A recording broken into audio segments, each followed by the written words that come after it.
ഇന്ന് കറിക്കൊന്നും കിട്ടാത്ത ദിവസമായിരുന്നു. അപ്പം പപ്പായ മരത്തിൽ കണ്ടപ്പോൾ ഞാൻ പറിച്ച് പപ്പായ മോര് കറി ഉണ്ടാക്കാമെന്ന് വിചാരിച്ചു. അതിനായിട്ട് പപ്പായൻ്റെ തോലൊക്കെ കളഞ്ഞിട്ട് ഇതേപോലെ കട്ടാക്കിയെടുക്കണം.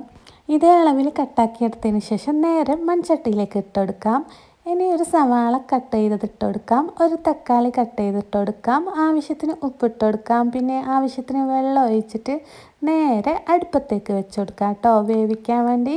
ഇനി അരപ്പ് തയ്യാറാക്കാം. ഒരു മുറി തേങ്ങ ചിരകിയതും 3 പച്ചമുളക്, ഒരു 6-8 കാന്താരി മുളക്, ഒരു ചെറിയ കഷ്ണം ഇഞ്ചി, 3 അല്ലി വെളുത്തുള്ളി, പിന്നെ 1/4 ടീസ്പൂൺ ചെറിയ ജീരകം, ആവശ്യത്തിന് വെള്ളം ഒഴിച്ചു കൊടുക്കാം. ഇനി ഇതിലോട്ട് 3/4 ടീസ്പൂൺ മഞ്ഞൾപ്പൊടി, 1 കപ്പ് തൈരാണ്, അധികം പുളിയില്ലാത്ത തൈര് ഒഴിച്ച് നന്നായിട്ട് അരച്ചെടുത്തതിന് ശേഷം നമുക്ക് ഈ അരപ്പ് ഈ പപ്പായയിലേക്ക് ചേർത്ത് കൊടുക്കാം കേട്ടോ. ഇതിനെ ഞങ്ങളുടെ നാട്ടിൽ കപ്പക്കായി എന്നാണ് പറയുക, നിങ്ങളുടെ നാട്ടിൽ എന്താ പറയണത് എനിക്ക് അറിയില്ല. ആവശ്യത്തിന് ഉപ്പൊക്കെ ചേർത്ത് നമുക്ക് കടുകും വറ്റൽമുളകും കടുകൊക്കെ കാച്ചി ഇട്ട് കൊടുക്കാം കേട്ടോ വെളിച്ചെണ്ണയിൽ. അപ്പോൾ ഇതാ പപ്പായ മോര്